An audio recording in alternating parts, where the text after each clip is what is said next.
Welcome to another edition of Science North Bluecoat Talks, a conversation with a guest expert hosted by a Bluecoat. My name is Olathe McIntyre, and I'll be your host for today, World Water Day. March is also National Engineering Month, so I'm very excited to be welcoming an engineer who works with water. Michael Loken is the Acting Director of Water and Wastewater Treatment and Compliance for the City of Greater Sudbury, and he's here today to talk with us about our water.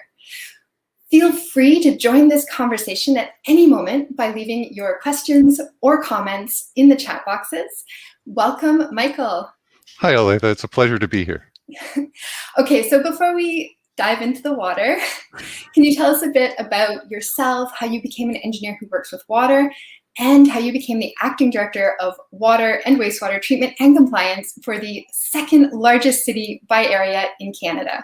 I started out my engineering journey at Ottawa U. I'm a resident of Ottawa and actually moved up here for work.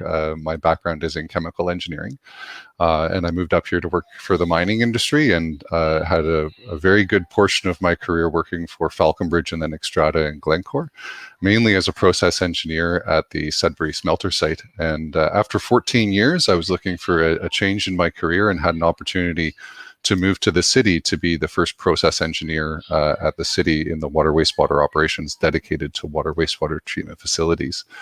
Through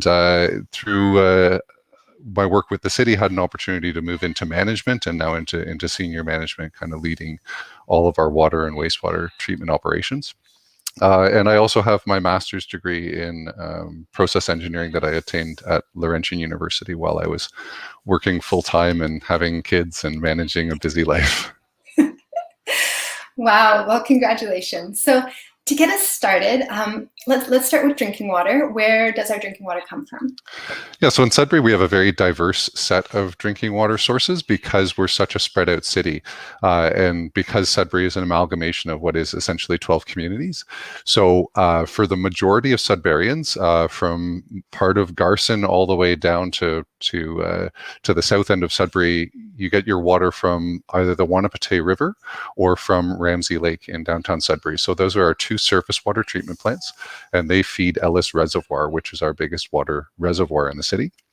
For the outlying areas, the northern part of Garson, Falconbridge, all of the valley, Chelmsford, Dowling, Levack, those communities are all surfaced by wells, so they're groundwater supply systems. And in total, we have about 23 wells that service the remainder of the population that's on our drinking water systems.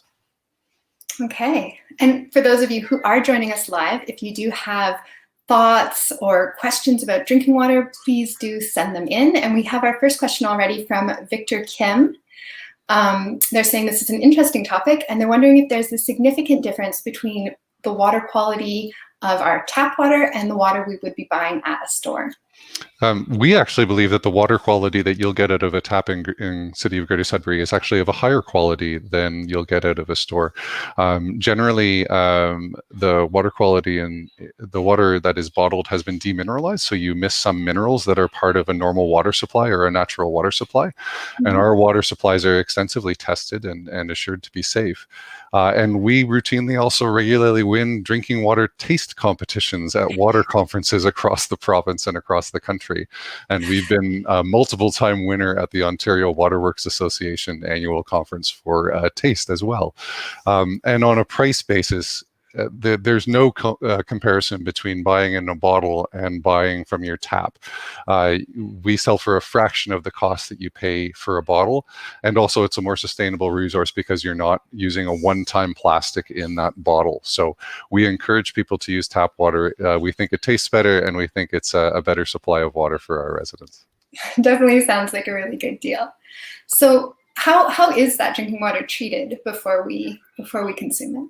So with the two surface plants that we have, they operate quite differently. Wahnapitae Water Treatment Plant, which is just outside Coniston on Highway 17. If you're driving on Highway 17, you'll see the big gray concrete building.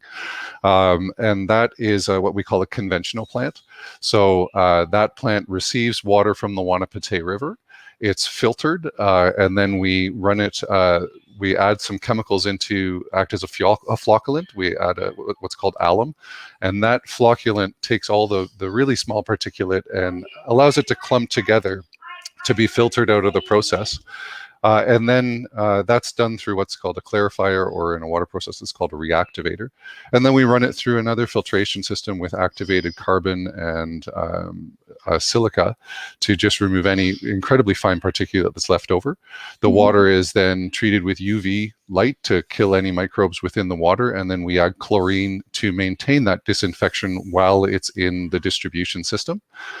So that residual chlorine level ensures that when it gets to your tap that it's safe and sanitary. And we also add fluoride, which is mandated by our health unit. And that's done to maintain dental hygiene in our community. The David Street Water Treatment Plant, which is on Ramsey Lake, is what's called a microfiltration plant. So it uses a series of incredibly fine micropore membranes that essentially filter everything out because the pore size is so small. And then the water is then treated with UV and chlorine and fluoride as well. And then the groundwater systems are a lot simpler because the ground does a lot of the filtration for us. So we pump the groundwater out. It's essentially been filtered by nature already. And then again, we treat with UV light, we add chlorine and fluoride and put into the distribution system. So what are your thoughts on emerging contaminants like microplastics, or we hear about hormones from people using birth control or even antibiotics ending up in our water supply? They are definitely emerging issues. In the industrial process side, like in water treatment or in wastewater treatment, they don't tend to cause us a lot of heartache because our equipment tends to be quite large and robust. So microplastics don't really cause us an issue. But it is a source water protection issue, and we are working with our local source water protection committee to continue to address concerns for our water sources in the long term. For wastewater plants, antibiotics and other medications actually do pose a bit of an interesting challenge. I'm not an expert about what they do in drinking water sources in our lakes and rivers, but I can tell you that in our wastewater plants, we use living organisms in our wastewater plants for treatment. We use microorganisms to do that treatment in the wastewater plant, eat the nitrogen and eat the phosphorus. And antibiotics and other medications are designed to kill microorganisms like this. And so they do damage the culture that we have in our wastewater treatment plants. Generally, it's not a significant issue because the flows are large enough that it dilutes, but every once in a while we do see a hiccup. And we encourage people not to put anything down their toilets that's not designed to go down their toilets because it can have unintended consequences. Yeah, definitely. That issue of source water protection, I find that really interesting. I know at Science North, we actually put a microplastics filter on our washing machine. I don't know if you have any opinions on that, but I'm curious too about other ways that we can protect our source water, like for example, putting less salt on our driveways, that sort of thing. Yeah, so we absolutely encourage people, if they're eager to do those steps, to have a microplastic filter. That is obviously a benefit to our local water sources. At the City of Greater Sudbury, we're actively managing things like road salt use. We don't use any salt on residential roads within the Ramsey Lake watershed or within what's called drinking water protection zones. And we only use a very minor amount of salt on the larger regional roads. And we're constantly working with our source water protection committee to make sure that we're optimizing that amount of salt and that we're monitoring salt levels in our lakes. We're also always looking at different formulas for road paints to make sure that we're using safe road paints. And we're looking at in these drinking water protection zones, which are easily accessible online. People can look them up and see where they are. We're looking at the businesses that are operating within those areas, making sure that they have safe and sustainable practices, that they're handling their waste materials correctly, that they're doing the things that are going to protect those drinking water sources for future. And it's a great thing to be talking about today on World Water Day.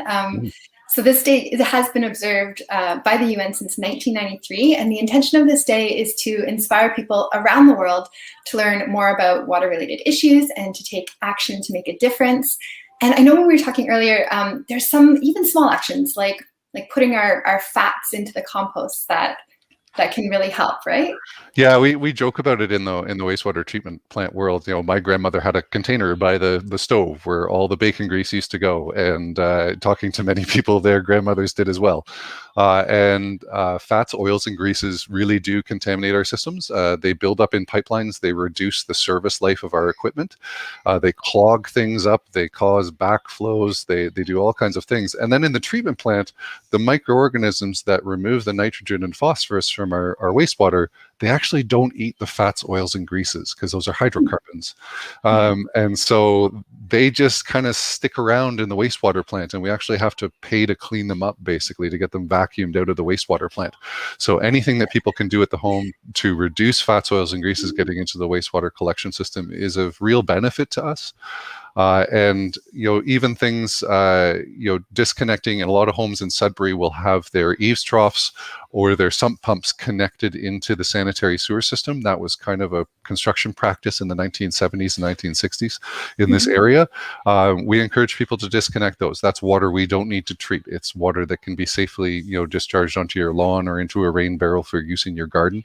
And we offer subsidies, and people can call our 311 line and find out all about the subsidies that we have to disconnect your eaves trough from the sanitary sewer, or install a rain barrel, or disconnect your sump pump, and the city will provide a refund to citizens to do those activities. Oh, that's great. That's really good. So in terms of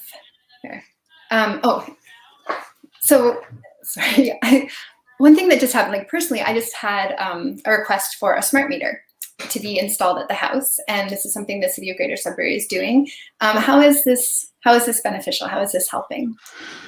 So yeah, we're doing this big project to install automated water meters at everybody's houses. It's currently on hold due to the pandemic. I want to make that very clear. We're not going into anybody's house during lockdown.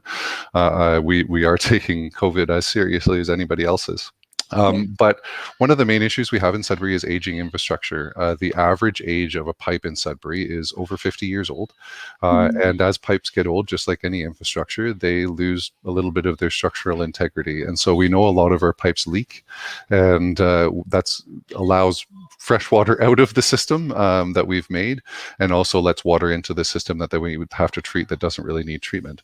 And the problem is quite large. For our drinking water system, we actually don't know where about 30% of the water that we make goes. And so by installing smart meters in everybody's home, we'll be able to get a much more accurate picture of the consumption around the city, and be able to calculate where those leaks are. If we know where the water is being produced and how much we're producing at a certain location, and we know in certain areas how much is being consumed, we'll be able to track down those leaks and fix them, and then reduce the amount of water that we have to treat. And that is a huge savings on energy and chemicals, and it's less of a burden on our drinking water sources. So it's an incredibly important project for us, probably the most important project in water and wastewater treatment that we'll do in the next 20 or 30 years. Wow, that's great. And so yeah, that ties back into helping achieve the City of Greater Sudbury's goal of net zero by 2050, because we'll be using less energy on treating our water. So definitely a helpful thing. So what happens after we drink our water, we use it, and then it goes down our toilets or down our drains, and what happens to it next? Yeah, so water comes to your house by pressure, right? You open your tap and water comes out because it's pressurized. Wastewater flows away from your house by gravity. So when it goes down your drain, it flows by gravity into the wastewater collection system. Sudbury is very hilly, so it usually flows reasonably well. But because it's so hilly, we also have a lot of what we call lift stations. So the pipe will be sloped down, and we only want it to go so deep before it's too deep for us to maintain and utilize. So we have to install a pumping station that will literally lift the wastewater up so it can flow downhill again. And so in a city the size of Sudbury, from a population basis, in a flatter part of the country, Toronto or out west, you would have 2 or 3 of these lift stations for a community our size. We have about 70 in Sudbury to move our wastewater around. And that wastewater is being moved in the Sudbury system, which is about 65% of the city is served by what we call the Sudbury Wastewater Collection System, which is Kelly Lake Road is the treatment plant. Those lift stations are moving it closer and closer to what we call the rock tunnel. So the rock tunnel is a unique piece of infrastructure in Sudbury. Doesn't really exist anywhere else in Canada. And when they were building the first real sewage pipelines in the community in the 1960s, instead of trying to install a pipe in the rock, They used the mining expertise that we have locally to blast a tunnel in the rock to convey our wastewater. The hard rock that we have in this part of the world is impermeable. It's just as watertight as a pipe would ever be. And it is essentially this huge, robust, maintenance-free structure that moves wastewater to Kelly Lake Road. Once it gets to Kelly Lake Road, it goes through some filtration, so coarse filtration, then a fine filtration, and then grit separation to remove all of the stuff that gets in wastewater or that is flushed down the drain. And you would be amazed what finds its way into wastewater. They found pretty much anything down there. I actually worked at a wastewater treatment plant. It wouldn't surprise me, but there are, yeah. Then once it's been filtered and the grit's been removed, then we move on to what's called the aeration tanks. And the aeration tanks is where the microbes live, and that's where the process really happens. So we add in a chemical called ferric sulfate. Ferric sulfate helps remove phosphorus. The microbes eat some nitrogen and eat some phosphorus, and then we move that material into our clarifiers and settle out those microbes, and that becomes what's called the wastewater sludge. And then the sludge part of that is removed. Part of it is recycled back into the process because we need that microbial culture to keep the process going. But the part that it's removed, we actually make what's called biosolids out of it. So we take that sludge, we disinfect it, we add, it's done with a third party. It's a public-private partnership with a company called Walker Environmental. So they add cement kiln dust or lime dust that raises the temperature of the sludge. It's kept at that very high temperature for a certain amount of time to ensure that it's killed all the microbes.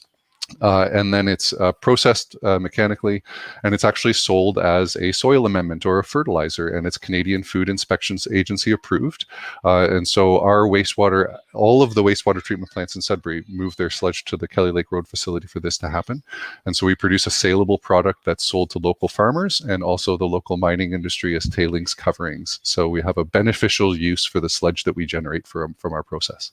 That's awesome. It's closing the loop, right? It's making us part of the ecosystem, which is great. Now I know we're on wastewater, and those of you who are joining us live, if you have questions or even just thoughts, comments about wastewater, please send them in. I do have one kind of, I think, going back to more of the drinking water. This one's from Akshay Jogo, and they're wondering, are there any small ions like sodium or magnesium that are found in the water around here? And they're wondering, I guess, ballpark, I don't expect you to have them off the top of your head, but sort of what the ideal percentages of those might be. So all of the ideal percentages or the allowable percentages for any component, any chemical constituent in water are governed by what's called our environmental compliance approval for each of the drinking water treatment facilities. So each of our drinking water sources has an ECA, and also the Safe Drinking Water Act, which lays out the quality criteria for drinking water for all drinking water sources in Ontario. Now in Sudbury, yes, we do have some areas which are geologically different than other areas. Most notably would be up like in Capreol, for instance. We get a lot of iron and manganese in the groundwater sources in Capreol, and we have a project ongoing to address those concerns. Now those concerns actually aren't health related, they're more aesthetic concerns. The iron and the manganese can kind of give a brownish or a reddish tint to the water. It's not dangerous for human health, it's just not pleasant. But we do consider that to be important because we want people to have aesthetically pleasing water as well. So we have a project ongoing to filter those out. We do have a number of water sources that are also what's called GUDI water sources, which is an acronym that stands for groundwater under direct influence, which means the groundwater source can be impacted by the activities going on in the area. So if you're ever out in the Onaping area, the Onaping wells are right near the highway. And highways in Ontario use a larger percentage of road salt to keep them safe and traversable in the winter. So we do have to monitor sodium levels in those wells because it's actually road salt use that can increase the sodium concentration in those wells. So we're, again, working with our Source Water Protection Committee and trying to be in communication with the Ministry of Transportation to make sure those concerns are addressed. But in all cases, all the water in our drinking water systems do meet those criteria because we had no exceedances on those criteria last year. Well, that's good news, definitely. And that sort of addresses, we have a question from Cam Bruce, wondering, what happens if we get water with chemicals. I mean, in a sense, like chemicals are natural and ubiquitous, but knowing that we haven't exceeded any of the tracked chemicals is really good.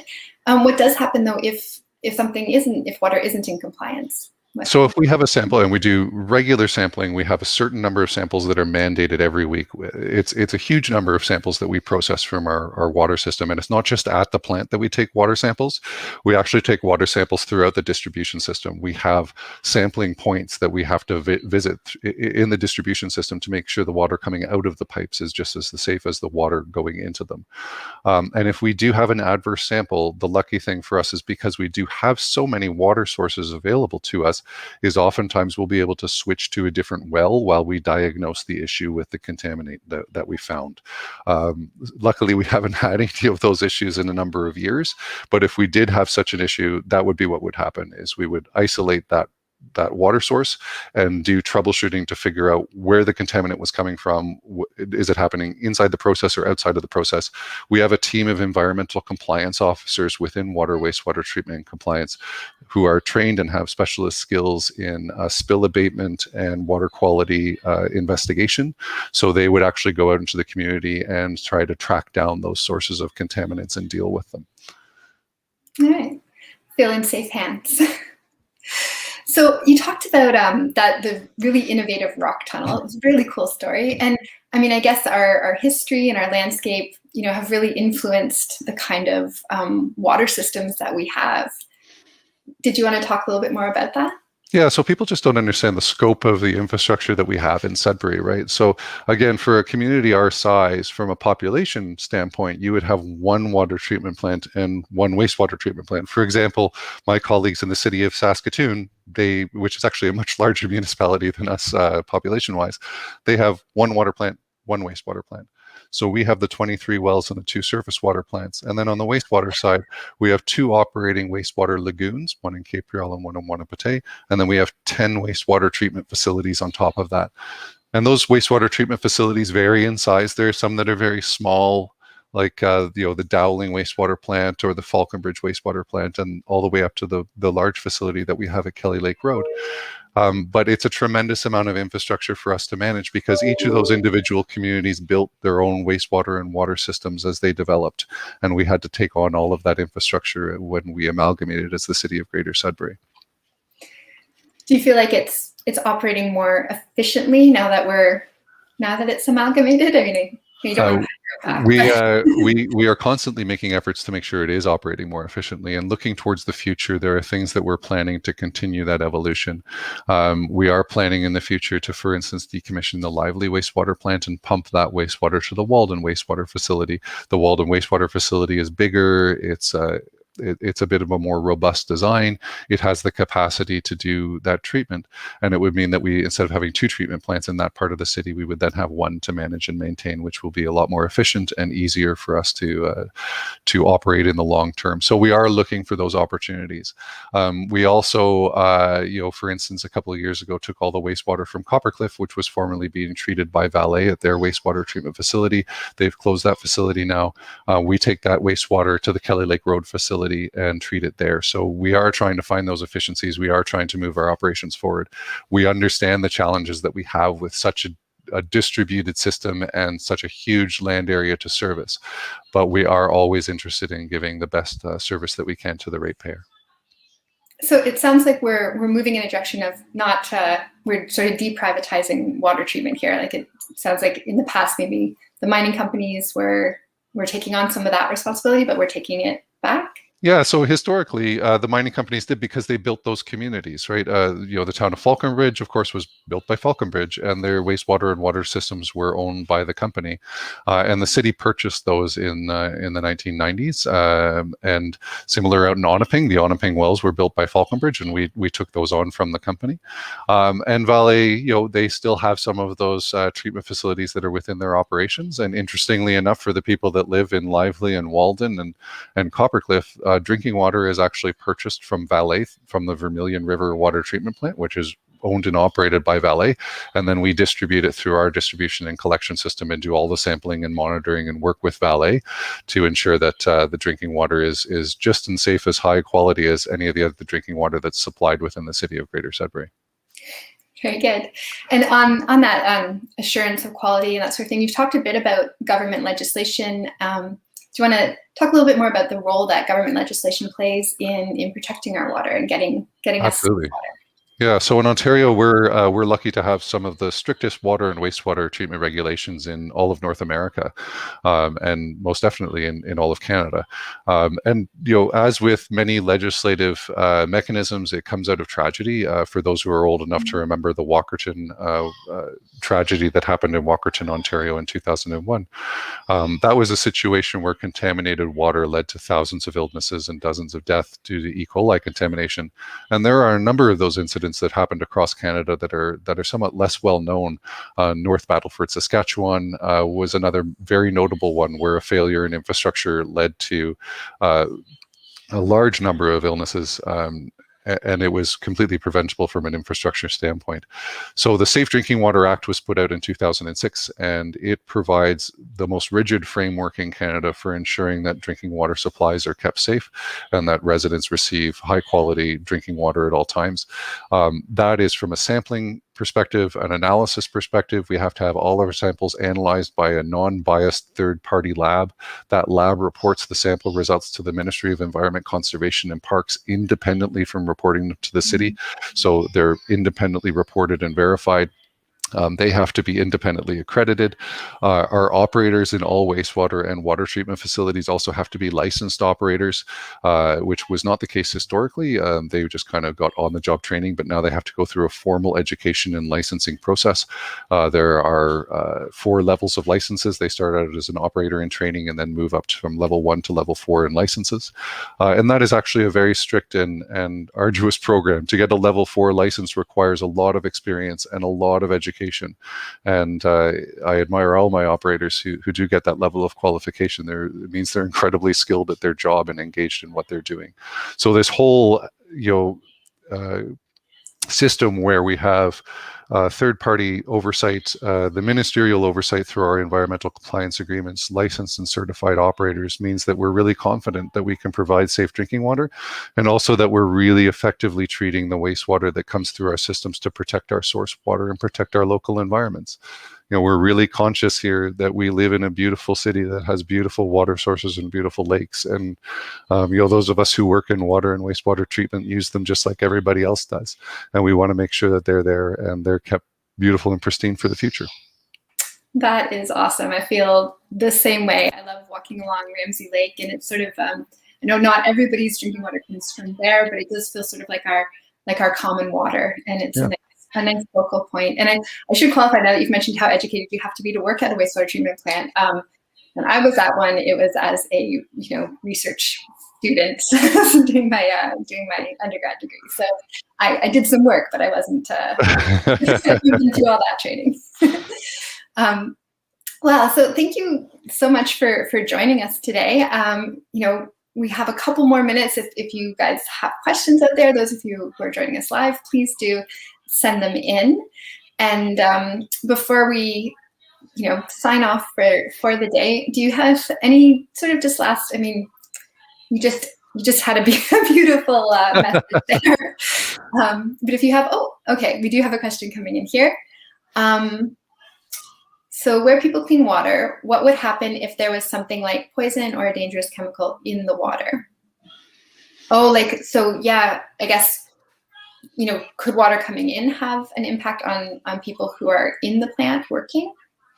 No, in the wastewater treatment plant, we do ensure that our operators have access to proper personal protective equipment and that our equipment is operating correctly. We have, ventilation equipment that helps with make sure that we're getting proper number of air exchanges and so on in our environment.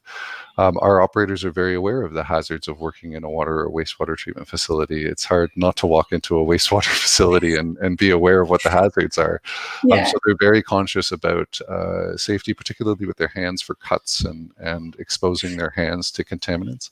Mm-hmm. We generally don't have any issues. And in our wastewater system, if we do have a chemical that gets into our wastewater system, luckily dilution helps us in that respect, where the volume of wastewater coming into the plant, just to give people an idea, the Kelly Lake Road plant treats about 60 million liters a day of wastewater, and so yeah, it's quite a big number. We call it 60 megaliters is the number that we use. And so if you do get a small source of chemicals, that's diluted out by that large amount of what we would call normal water coming into the system, normal wastewater. And in a peak flow scenario, like in spring runoff, not this spring, we didn't have any snow this spring, but in a normal spring runoff, we can see up to 400 million liters a day just coming to the Sudbury treatment plant alone. So it's a lot of water coming into the system. So dilution kind of helps us when dealing with hazardous chemicals. That makes a lot of sense. So we had another question. Can wastewater be treated to the point of drinking quality? And that's, I mean, I would say yes. What do you think? It is actually, yes. So the one thing I was going to say as kind of another large comment is, in this part of the world, we're very blessed, right? We have a huge amount of freshwater sources that are available to us, even within Canada, and then even within Northern Ontario, we're extra blessed compared to other parts of the province. We have lakes everywhere and rivers everywhere. In certain parts of North America, that's not the case. And in California, for instance, Nevada, Arizona, those parts of the United States, they're not called wastewater treatment plants anymore. The new facilities that are being built are called water resource recovery facilities. And so what they are doing is exactly that. They're taking wastewater and producing a treated drinking water out the back end instead of what we produce as a safe effluent for discharge into a source water stream. So it is happening in North America. We don't do it here just because we have an abundance of fresh water that we don't have to recover wastewater as treated drinking water. But it might make us a little more, conscientious about what we are putting down the drain if we know it's, again, closing the loop, right? And actually, just from a space perspective, on the International Space Station, they absolutely recycle their wastewater into drinking water. So definitely possible. We have a nice comment here, I think, from Terry Arthur Pratt. Wouldn't it be great if gray water units were part of new buildings? I know I worked on one research project there where the shower water was collected and used to flush toilets. And is that something that we might see in Sudbury in the future? We would hope to see things like that in the future. That kind of innovation not only helps people reduce their own personal utility bills, but it reduces the burden on our wastewater treatment system. So it is something that people can do. There are people locally that have invested in their own homes to do that kind of thing. We don't have any mechanisms for assisting people doing that level of work right now. We're still trying to get people to disconnect their eavesdrops and sump pumps. Maybe in the future we will, because it is a noble pursuit and it really does make a difference. And for now, we can kind of picture that, Ramsey Lake or, the wells that, our wastewater is going into our drinking water supply. So always keep that in mind. Yes. After being treated, of course. And then we have another question. Do we need to re-add minerals in the treated wastewater? Or I guess also, do we ever re-add minerals to treated drinking water, or do we do anything? We don't add anything to our treated drinking water, and we don't add anything into the wastewater. We add some chemicals from a safety perspective in wastewater. So we add that chemical that I talked about already, ferric sulfate, to help remove phosphorus. But when we're releasing wastewater into the environment, we treat it with chlorine as a disinfectant to kill E. coli and other harmful microorganisms. But then we actually dechlorinate that because we don't want to be adding anything into the natural environment. So we add a chemical called sodium bisulfate, and sodium bisulfate is a really powerful oxidizer, and it oxidizes the chlorine and gets it out of the wastewater effluent. So we do that because from a federal standpoint, we're regulated by the Fisheries Act, and the Fisheries Act said that we can't discharge chlorinated effluent to protect fish stocks. And so we actually dechlorinated all of our treatment facilities that use chlorine. We have one that doesn't. Chelmsford Wastewater Plant uses ultraviolet instead of chlorine. So that we're ensuring that we're adding as little as possible into the natural environment. Well, that's good to hear. Is that how long ago did that? For most treatment facilities, that's been happening for about 10 years. And with some of our smaller treatment facilities, that became mandatory this year to do. And as everybody can see, the challenges of homeschooling. Yes, that's awesome. He's just sitting there. Okay. Yeah. Nothing too much requiring my attention. Yeah, it's a regular part of life these days. So I definitely want to thank everyone who joined us today for this, very important conversation. Water is at the very center of our lives. And thank you, Michael, for taking time out of your very busy Monday to talk to us about our water. And if you have any last comments, you can share them now. I would just encourage people to ask questions and to get out there and see some of our facilities. Once we're through COVID, we love offering tours of our water treatment and our wastewater treatment facilities to any resident of the city of Greater Sudbury. They can call 311, or there's actually a web page online where you can contact the manager of water treatment or the manager of wastewater treatment and organize a tour for yourself, for your family, for a school group. We love showing what we do, and people are always sensitive and justifiably sensitive about the costs that are associated with water and wastewater treatment. And we love showing people that we're making great use of the money that we're getting through our water fees, and that we're responsibly managing these resources, and that we're trying to be cost effective and innovative, and that we have wonderful water wastewater treatment resources within the city. And more importantly, our staff are wonderful. They're engaged, they're skilled, they love providing safe drinking water and treating wastewater effectively within our community, and they understand the role that brings to public health. And they're the biggest asset that we have, and we love showing them off. All right, well, thank you very much. I can imagine maybe taking you up on that and having a Science North tour. That would be absolutely very, very fun. All right, well, happy World Water Day, and thank you Same so much. to you. Have a Thank great you, everybody. Bye.